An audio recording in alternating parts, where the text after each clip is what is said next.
Hello friends. Gita सार अध्याय 6।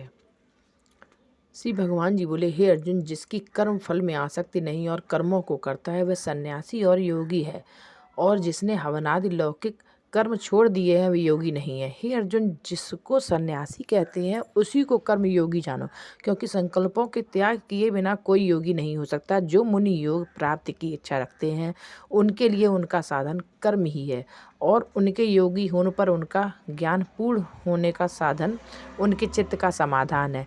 जब मनुष्य विषय और कर्मों की आसक्ति से छूट गया और वासनाओं को उसने त्याग दिया, उसी समय वह योगारूढ़ कहा जाता है। जिसने मन अधीन कर लिया वह अपना हितकारी, और जिसने विवेक का त्याग किया वह स्वयं ही अपना शत्रु है। मन के जीतने वाले शांत स्वभाव मनुष्य की आत्मा शीत उष्ण सुख दुख मान और अपमान इनके होने पर भी अत्यंत स्थिर रहती है।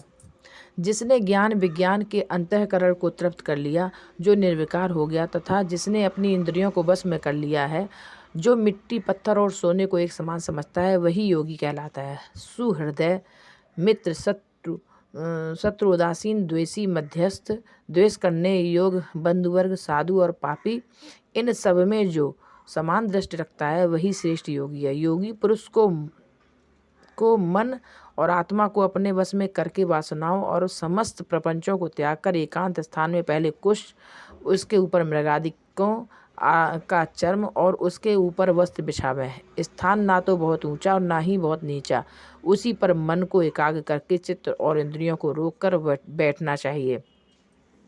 आत्मशुद्धि के लिए योग करना चाहिए। शरीर मस्तक और गर्दन को सम करके अचल होकर स्थिर होवे, और अपनी नाक के अग्रभाग को देखता हुआ सब दिशाओं से अपनी दृष्टि को हटाए रहे। भय रहित होकर शांत चित्त से ब्रह्मचर्य व्रत का पालन कर मन को रोककर मुझ में ही लीन हो मन को योग में लगावे। इस प्रकार मन को वश में करने वाले योगी को निरंतर योगाभ्यास करते रहने से मुझ में रहने वाले और अंत में निर्वाण पद अर्थात मेरे स्वरूप में लीन करने वाली शांति प्राप्त होती है। हे अर्जुन, जो अधिक भोजन खाता है, जो अनेक दिन उपवास करता है और जो बहुत सोता या जागता रहता है, उसको योग प्राप्त नहीं होता। जो उपयुक्त आहार और विहार करता है तथा कर्मों का योग रीति से पालन करता है तथा जो यथा समय सोता और जागता है, ऐसे पुरुष का दुख मिटा देता है। तब संयम को प्राप्त हुआ चित्त अपने आत्मा में ही स्थिर हो जाता है और सब कामनाओं से निवृत्त हो जाता है। तभी योगी मोक्ष पद पा जाता है। जिस प्रकार वायु रहित स्थान पर रखा हुआ दिया चलायमान नहीं होता, उसी प्रकार योगी अपने चित्त को निश्चल रखकर उसका संयम करता है और अंतःकरण की समाधि लगाता है। जिस जिस अवस्था में योगाभ्यास के कारण चित्त का वेग रुक कर विषयों से पृथक होने लगता है,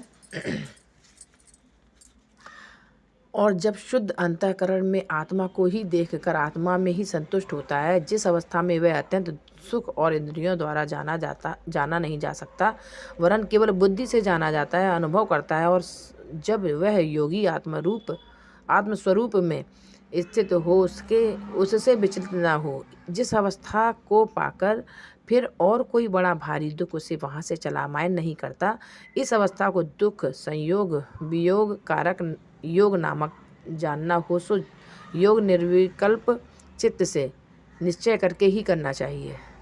संकल्प से उत्पन्न होने वाली समस्त कामनाओं को त्याग कर और मन में सकल इंद्रियों को चारों ओर से रोककर धैर्य के साथ बुद्धि को अपने अधीन कर धीरे धीरे विषयों से दूर हटे, और भली भांति मन को आत्मा में स्थिर करके किसी पदार्थ की चिंता ना करें। वह चंचल और अस्थिर मन जिधर जिधर जाए उधर उधर से इसको हटाकर आत्मा के वश में करना चाहिए।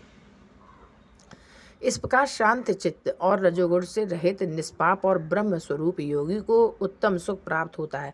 इस रीत से निरंतर योगाभ्यास करने वाला योगी समस्त पापों से छूटकर सहज ही उस परम सुख को पा लेता है जो ब्रह्म के संयोग से प्राप्त होता है। जिसका मन योग में स्थिर हो गया, उसकी दृष्टि भी सर्वत्र समान हो जाती है। वह सब प्राणियों में अपने को और अपने में सब प्राणियों को देखता है। जो सब में मुझको और मुझ में सबको देखता है, उससे अलग मैं नहीं हूँ और मुझसे वह अलग नहीं है।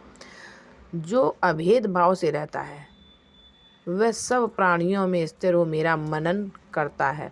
वह योगी चाहे जिस अवस्था में रहे मुझसे मिलता है। हे अर्जुन, जो सब प्राणियों के दुख सुख को अपने दुख सुख के समान समझता है और सबको समभाव देखता है, वही श्रेष्ठ योगी है। अर्जुन ने कहा कि हे मधुसूदन, आपने जो यह योग सिखाया कि सबको अपने समान देखें, सो मन के चंचल होने के कारण उसकी दृढ़ स्थिति अपने में मैं नहीं देखता। हे कृष्ण, मन बड़ा हठी पराक्रमी और दृढ़ है। इसको अधीन रखना तो मुझे वायु को बांध रखने के समान प्रतीत होता है। श्री कृष्ण भगवान ने कहा, हे महाबाहो, इसमें संदेह नहीं कि मन अति चंचल है और इसे वश में करना बड़ा ही कठिन है। फिर भी हे अर्जुन, अभ्यास और वैराग्य से अधीन कर लिया जा सकता है। जिसका मन वश में नहीं, उसको योग अत्यंत दुर्लभ है, ऐसा मत है। परंतु मन को वश में करने वाले प्रयत्न करते रहने से उपाय द्वारा इस योग को प्राप्त कर सकते हैं। अर्जुन ने कहा कि हे श्री कृष्ण, जिससे में श्रद्धा तो है पर योग प्राप्त करने में सफल नहीं हुआ है, और जिसका चित्त योग से विचलित हो गया है, वह योग सिद्धि नहीं पाने से किस गति को उपजा पहुँचता है। हे महाबाहो, जिसका पहला आश्रय भी गया और ब्रह्म प्राप्ति भी नहीं हुई, वह दोनों ओर से भ्रष्ट होकर विच्छिन्न मेघ के समान नष्ट तो नहीं हो जाता। हे कृष्ण, मेरा यह संदेह आपको ही दूर करना पड़ेगा। इसको दूर करने वाला आपके अतिरिक्त अन्य कोई नहीं है। श्री भगवान बोले, हे पार्थ, उसका यहाँ नाश नहीं होगा और परलोक में भी नहीं होगा, क्योंकि उत्तम कांड करने वाला मनुष्य बहुत दिनों तक पुण्यवानों को प्राप्त होने वाले लोकों में वास करता है और वहाँ से फिर किसी पवित्र और धनवान के घर में आकर जन्मता है, अथवा वह बुद्धिमान योगियों के ही कुल में जन्म पाता है। इस प्रकार का जन्म पाना भी एक लोक में बड़ा दुर्लभ है। बड़े श्रम और यत्न से जो योगाभ्यास करता है, वह पापों से शुद्ध होकर अनेक जन्मों में प्रसन्न परिश्रम करके सफल होता है और परम गति को पाता है। बड़े बड़े तपस्वियों से योगी श्रेष्ठ है, ज्ञानियों से भी योगी श्रेष्ठ है। इसलिए हे अर्जुन, तुम योगी बनो, केवल मुझ में ही मन लगाकर मेरी प्राप्ति के लिए जो मेरा भजन करता है, उसको समस्त योगियों के मध्य मैंने अत्यंत श्रेष्ठ माना है। इस श्रीमद् भगवद गीता सुपनिषत्सु ब्रह्म विद्या योग शास्त्रे श्री कृष्ण अर्जुन संवादे आत्मसंयम योगो नाम 6वां अध्याय। जय श्री कृष्ण, जय श्री राधे, जय गीता माता।